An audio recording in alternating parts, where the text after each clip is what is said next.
hot and techy Brezza, the Citybird SUV.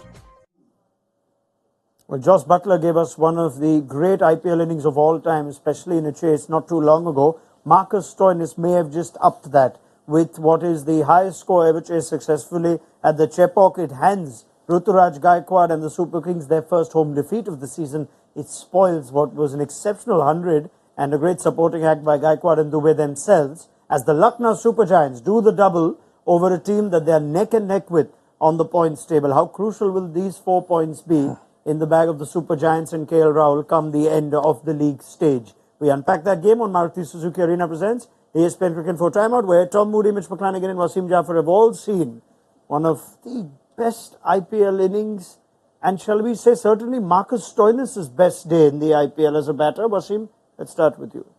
Yeah, without a doubt. They needed this win and they needed their foreign batters to come good. And I said that here before, that number 3 is probably his position because they're struggling to find that number 3 spot, and I think it's the best spot for him, knowing that he'll probably come into the power play, get to face the pace, and then obviously he'll get used to it. At number 5 and 6, he was struggling because he was coming at against the old ball, against spin. And I think he played fantastically. You know, he deserves it. He's a fantastic player. Yeah, I mean, the Stoinis story will always fluctuate with similar points whenever he goes to a new IPL team. Oh, play him as a lower order finisher. Oh, no, let's try and see if we can open with him. Somewhere in the middle. And they've just nailed it today with a big chase, sending him in at 3. Yeah, look, I think that's his best position. He started his T20 career as an opening bat. Yeah. A lot of people probably may recall in the Big Bash, that's where it all started for him as a technically sound player, as a top-order player in 4-day cricket that had a power game that then evolved in T20 cricket. So really the best fit for him is in that top-order area where you can rely and fall back on a good technique when bowling is challenging, which it can be with a new ball, but then you've got the capability to quickly shift gears and hit one straight down the ground for 6 or pull a ball out of the ground for 6. Stoinis has got all of that material. His IPL history has been an interesting one because he's been up and down and around and not really found a home in the batting order. And it's very hard to, I suppose, show your worth when you're not sure where you belong and where the franchise or whatever team you're playing for, feels that this is the role that we want you for. So I'm absolutely thrilled for him because, he's sort of in the twilight of his career in the sense that he's still got a few years left in him, but he hasn't got a contract in Australia. He's decided to go freelance, and this is probably the freedom that he needed, is that to make that tough decision. Now he's going to be a gun for hire. Yeah, I mean, I remember many times it's one of the polarizing debates or one of the debates where you're not quite sure, jury's still out, is Stoinis a great white ball player? Is he just a very good one? Or, he's one of the 6 best players that the 2 new franchises sought. He was acquired after the retentions out of the big auction, so you almost put him in the category of top all-rounders in the world. And then you see an innings like this, Mitch, and I've also heard people say before, is he good enough to bat too early? Because, new ball bowler who moves the ball will trouble him. And yet sort of he's played that kind of innings today. Yeah, I think just to follow up on what you guys said, I agree with them. It's the top 3 is his best spot. He takes that little bit of extra time to get in because he does have that technique. And because we've seen innings where Stoinis has taken down the death overs, when he's got off to a good start and he's scored hundreds in the past and looks so dominant at the end at the death, when he does, people think that he can do that role down towards the bottom end. And yes, he can, but he's not going to be as consistent in doing it. So you've always got to try to get your best players as many balls as you possibly can, and your top 3 batters have got to be people who can win you a game and score you a match-winning 100. And to do it in those conditions, in that ground, with that crowd there, I think that's the highest winning total at Chepauk, and then the highest total from a batsman and chasing there as well. So impressive numbers to have next to your name. Did that game suddenly explode into Lucknow's favour? You almost felt like CSK had it under control. And then from the, I think, last 6 overs, they needed about 90 to win. You think that's an equation that even if there is due, CSK should manage? Did CSK lose the plot a little bit? Was it just exceptional from Stoinis? Because there's nothing other than Stoinis apart from some small cameos. Yeah, to me it sort of unfolded like a classical game where Dew does come in and it gets increasingly harder the longer the game goes, particularly if you've got wickets in hand and you've got a set player, which Lucknow had. They had wickets in hand, they had someone at the crease that was batting exceptionally well, and batting was only going to get easier and easier, and bowling was only going to get harder and harder, and fielding was only going to get harder and harder. We saw a number of mistakes from Chennai in the field, which I'd question whether they would be there, those mistakes, if it was a dry surface. There may have been pressure attached to it, of course, but, you know, it isn't easy. You guys would know fielding with Dew around can be a tricky proposition. So, to me, it was a smart chase from Lucknow. It probably was made harder than it should have been because of Particle's failure to get any traction at the crease. You know, that was sort of painful to watch him trying to find his way into some sort of form. So they made it harder for themselves than it should have been. Again, it was a bit like Jadeja's innings. You don't, like those two cancelled each other. You don't mind an innings where it goes at 130 when really you'd expect the par level to be 150 plus. But it was disastrous. I think he struck at 68. Yeah. It was almost, there was a point there where they were bang on exactly the same score. I think they were 125 each after 14 overs or an over around there. And at that point you were going, well, geez, they're up with what Chennai were at. And then you realised how quickly Chennai finished. You're like, oh, geez, it's going to take some proper hitting to finish the innings. And that's what we saw. You know, even when Pooran got out, you thought, geez, can Stoinis do it by himself? It's going to be a tough ask. And then Huda, who kind of hasn't really scored a run, comes in with a significant 17 off 6 and was an instrumental part of that victory. Yeah, lots of questions coming through. And we're now getting so used to seeing the growth of the CSK bowling lineup that on a day like this, I can understand why so many questions in the minds of fans where this is the kind of score you felt like CSK had enough runs to defend successfully. They were so good, Wasim, against the Mumbai Indians one day, where they bowled smartly and allowed just 2 or 3 quiet overs to put the game beyond them. Why didn't we see that today? Well, I think Stoinis obviously batted better. I think the execution wasn't at the best, which we've seen at Mumbai. Today, it didn't come out right. I thought Pathirana still bowled well, but I think the 19th over was key, where Huda took down Pathirana. I think that was the over where the margins came closer. If that over had got good for CSK, then you would have thought, it was CSK's game. But I thought, execution wasn't there. And on top of that, few misfields have made it hard for CSK, to be honest. They tried exactly the same plan that they tried against Mumbai, to have a pretty much full offside field, take the ball off them, shut down one side of the field. So they knew they tried that pressing period, but they tried to get the run rate up, so they were ahead of the game towards the end. I think you're right. Key fielding mistakes were important, but also key fielding people in the wrong positions potentially. Yeah. And when you're under pressure, sometimes you don't, right? So at long on, long off, you had Deshpande and Sharul Thakur to Pathirana, who's a stump Yorker bowler. So if he misses, he's only really going to get hit straight. So you potentially got 2 of the slower movers at long on and long off when you've got, say, a Daryl Mitchell or a Jadeja there, maybe on one of the sweeping boundaries. But they would have been.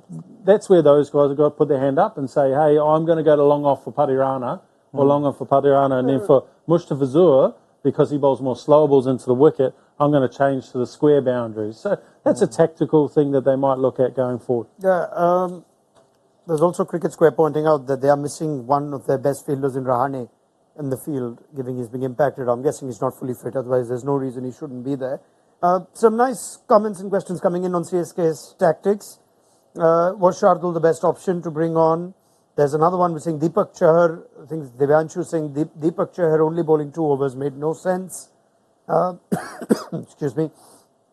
Yes, anyone who wants to take that, whether Ruturaj could have operated his bowlers any differently. Yeah, it's easy. It's easy with hindsight, isn't it? Yeah, Deepak Chahar's, he bowled well. He bowled the 2 overs, 1 for 11.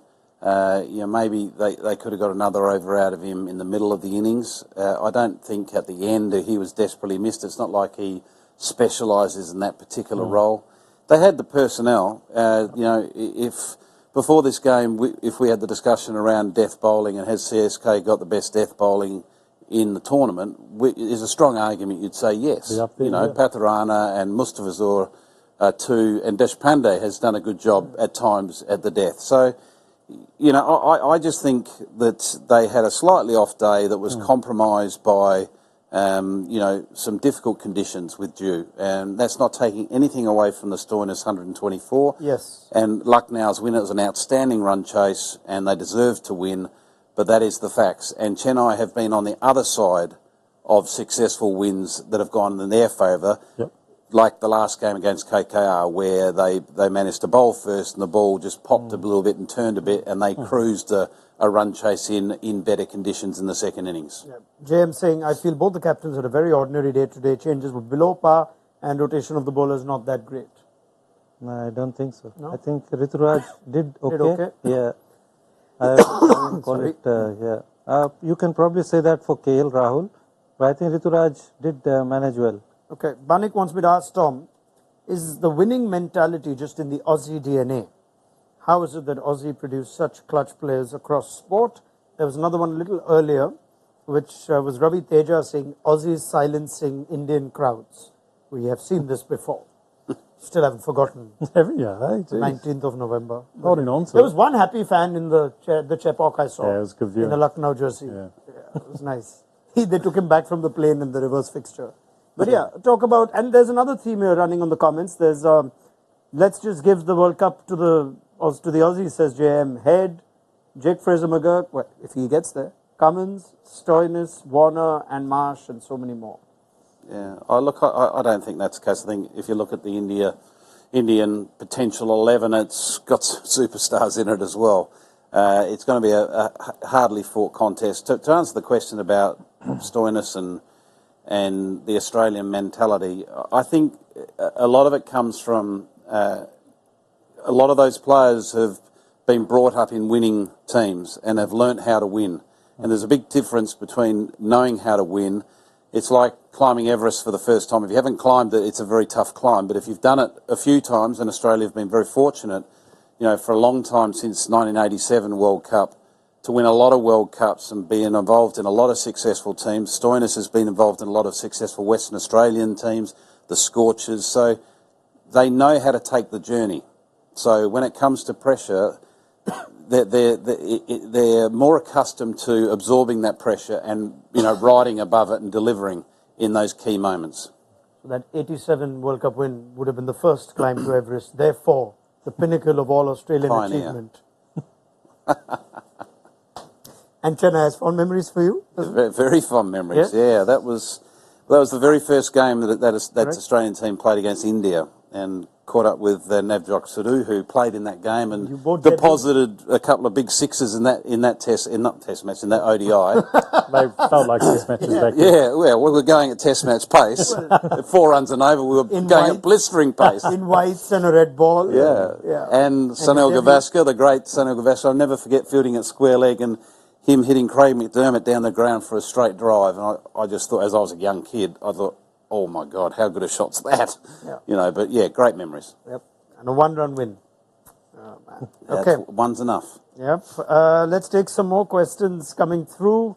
There are now questions on the balance of CSK's overseas with their strengths, whether that it's now time to go back to their strength, which was Theekshana and one overseas, and anyway Mustafizur Rahman is going to leave, or could they also consider Mitch Santner looking at Ravindra Jadeja's form?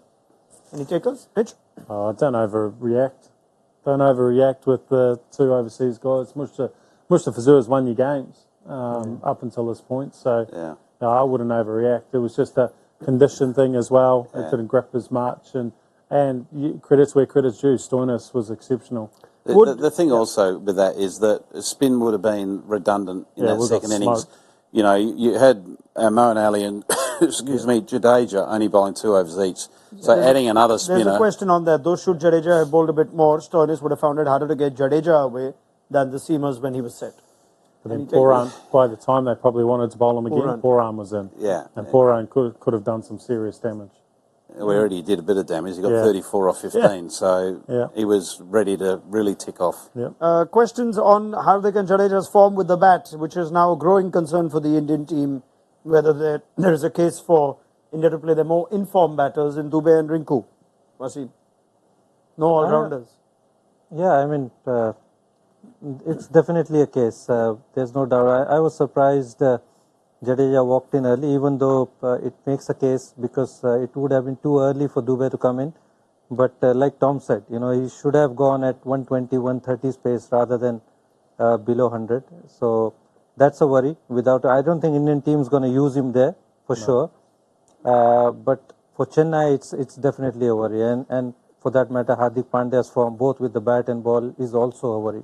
But the thing with Jadeja is that, beyond the IPL in this World Cup, surely he's considered first and foremost as a specialist bowler. Yeah. And his batting is a bonus and his fielding is a must. Yeah. He's a gun fielder. He'd be arguably one of the best fielders in the tournament. So, sort of packaging him as a critical all-rounder, I think, is misrepresentation of what he's going to offer in the team. He's more than likely going to bat 8 and be that specialist bowler. And if he's having to do some heavy lifting with a bat at 8, India have batted very poorly to that point. Yeah. I think it would have been nice for CSK to use Moeen Ali instead, because he's a boundary hitter. Yep. He's a boundary hitter, 6-hitter. So instead of Jadeja, Moeen Ali would not be a bad idea, to be honest. All right. Lots of comments also on CSK's fielding, on whether it's costing them the result in the last few games. We did see errors on both sides today, and we're also just continuing to see a pattern of catches going down. We did that fielding report just as early as last Sunday. Yeah. Mumbai have dropped some yesterday, Lucknow in the first inning, CSK. Well, they both were poor, and Lucknow had the best of the conditions. Okay. Without a question. All right. Lots more coming in. I must thank you for it, but I'm afraid we're running out of time. I'll just take the last one from Rifat. Is Mustafizur predictable at times when he bowls too many of these cutters and slow balls? Yeah, I guess you could say he could be. Probably today he went away from his strength, which has been staying over the wicket and going across the batsman. We saw previous games he's made batters miss when he's taken the ball off them and going wide. We saw it a couple of games tonight, and he came around the wicket and tried to go into the wicket a little bit more and straight a little bit straight to Pooran and Huda. To Stoinis and Huda. So maybe just a tactical error on his side. Last couple, just a comment from Vijayendra. Nice to see the panel's wish of promoting impact players up the order has made a difference today with the Stoinis promotion. Yes, impact players as in players who will have an impact, not subs. Otherwise the dugouts of a number of teams, says Vijay, are hell-bent on saving impact players for a lost cause. That's a fun theme sometimes, and I can see where he's coming from. And JM quickly asks if this is one of the best innings ever in IPL history, given it comes in a chase and a Chepauk. It's tough to have these judgments on the spot. We've had Butler very recently, who's made a case for one of the great IPL hundreds of all time, but just the top of your heads? Oh, I think so. Brilliant. Yeah, I think so, because considering where the tournament is going, this win could hold a lot of importance for both the teams. I mean, if Chennai would have won, they would have gone up the ladder, and so, I mean, Lucknow for that matter as well. It could almost end up being like a virtual playoff or a virtual quarterfinal. If it is indeed 4 and 5, let's assume the top 3 keep their form. So much can change from now till the end of the season. But if it comes down to small margins between teams 4 and 5, who've both had their moments, these two fixtures, as good as a knockout game? Oh, that'll be absolutely critical in the aftermath. And the thing I'm looking at is the healthy net run rate that Chennai still have, which will keep the fans happy, because that may well be a critical component to falling into that 4th position. All right. Well, time will tell. For the moment, though, we've seen a special Marcus Stoinis 100, and it is now time to review that game very quickly on our rapid fire review. Gents, you know the drill. 20 seconds to answer these questions. Right. Okay, let's start again. Is that Stoinis 100 among the best you've seen in a chase, Tom Moody? Certainly one of the better hundreds for sure. There's been many great hundreds in the IPL, so I'd hate to sort of draw a comparison to, the history of the IPL and the hundreds that have been scored. Very hard to go past the McCullum 100, in the very first game. But for Stoinis, a critical 100 and, more importantly, tough conditions, tough opponent. All right. Mitch, how much of a bearing did Dew have on the outcome? 20 seconds.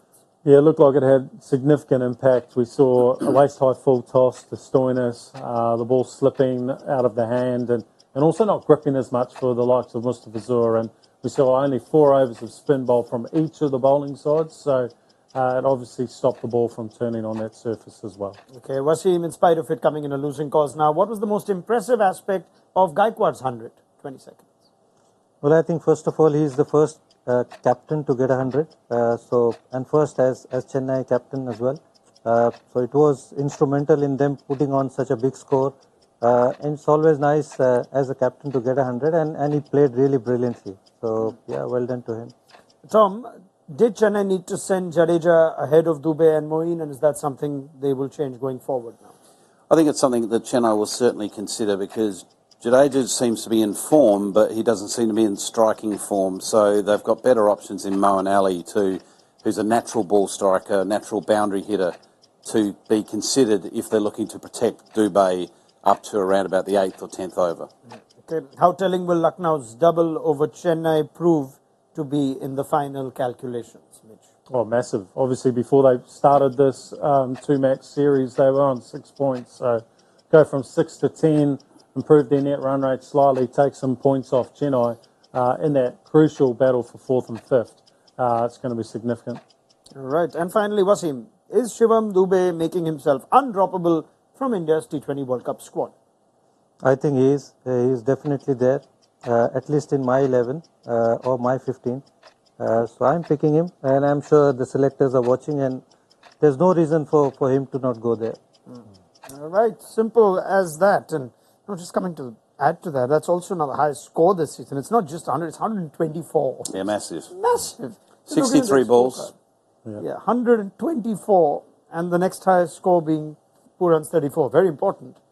That's incredible. I think it's important to, we've mentioned it briefly, but Huda's 17 off 6 was a critical. He's not a player in form either. Critical innings that was massive. Took a lot of pressure off Stoinis at the end. Very well done to Deepak Huda. There's a formality on the show today. It will be to reveal the scores of the impact zone. Look at Wasim Jaffer's reaction first. Zoom in on it. You get one of those days like that. You get 2 already in the week. You are the Marcus Stoinis of this couch. Yeah. Twice in a row, eh? No. Okay, you don't have to boast now. Just accept when the compliments. you have days like that, you have to boast. Okay. On that note, the impact zone.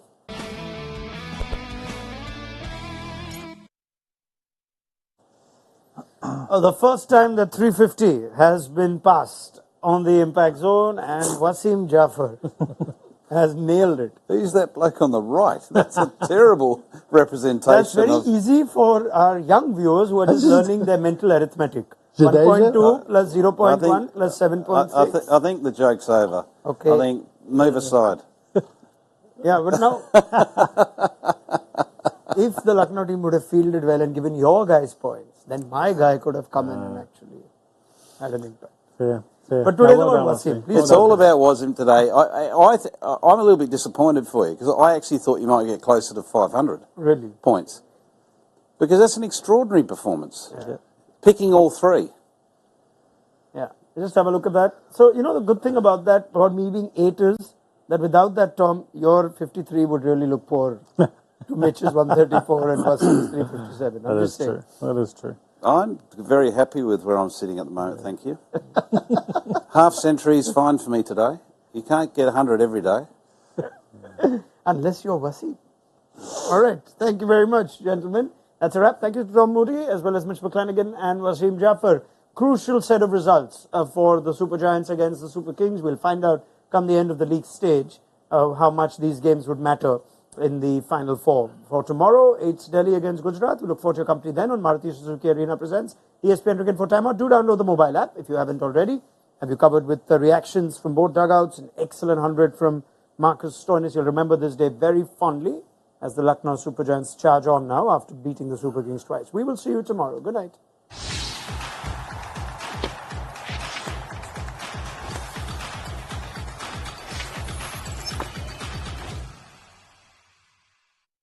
All new hot and techy Brezza, the Citybird SUV.